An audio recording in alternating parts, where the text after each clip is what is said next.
Last month, we had energy expert Alex Epstein on to discuss if Democrats saw the coronavirus crisis as an opportunity to push the Green New Deal. Watch this. So why is the Green New Deal being brought up now? I think this is a time when there's a general attack on freedom, when our freedom is in general being threatened and people are panicked. And so I think people who want to restrict our freedom to use the lowest cost, most reliable sources of energy and force us to use unreliable, expensive energy, they see an opportunity. But I think there's anything but a good reason, because not only would it undermine our capability to fight this specific virus, it would undermine our capability as a country. Fast forward to now, oil markets have crashed, sending the price per barrel into negative territory. That means hundreds of U.S. oil companies could be in big trouble. So is this exactly what the far left wanted? Alex Epstein, founder of the Center for Industrial Progress and author of the New York Times bestseller, The Moral Case for Fossil Fuels, is back on the show to discuss this. Alex, we just played the clip for our viewers. It looks like you predicted this whole thing right here on our show. Yeah, and I don't know if you saw, but AOC had this tweet celebrating the crash of the oil markets. And if you think about what's causing the crash of the oil markets, it's not that solar and wind has had some great breakthrough. I would love that. It's that people are using less energy because industry is mostly shut down and our lives are mostly shut down. So this is a terrible state of affairs that we should be really upset about. But I think part of the reason there's some enthusiasm is that the Green New Deal would bring this about, but on a permanent basis. It would make energy so expensive that American industry couldn't function, would have to go overseas.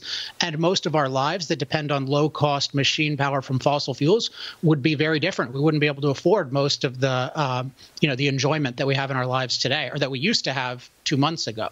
Well, not only to mention that, but we also have American jobs who are working in the oil industry. I mean, their lives are being completely uprooted right now. What could happen long term if this Green New Deal could potentially push its way through?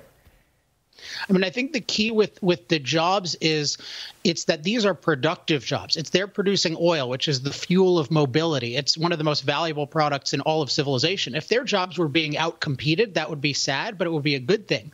But here it's that progress is being restricted. The people who are best at producing energy for transportation, the oil industry, they're being hurt because of a cut in demand. But the Green New Deal is saying, let's outlaw their product and let's mandate solar and wind. And you have like Biden campaign talking about, hey, we should look to Bernie Sanders for guidance. Bernie Sanders said by 2030, we should be off fossil fuels, including for transportation. Nobody has any clue whatsoever how to have a battery-powered cargo ship or a battery-powered plane. So this is just complete insanity. Not to mention how expensive anything powered like that. Cars, even powered cars, are so expensive. Many people can't really afford things like that. Alex, do we ever see the prices of oil going back up? When do we see this as we allow more people back into the workforce in different states? Yeah, I mean, I think the key is, when do we get liberated as a country? This is something I've discussed on the show a couple of times. I'm against these universal isolation policies. I think they were justified by a lot of catastrophism, exaggerating a very real threat and thinking that the solution is to isolate all of us and shut everything down.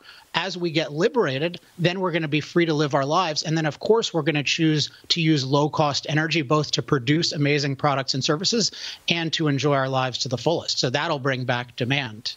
Well, we know that people obviously are not traveling right now. They're not driving. The airline industries are suffering. So we are seeing cleaner air. That's a fact. We're seeing it.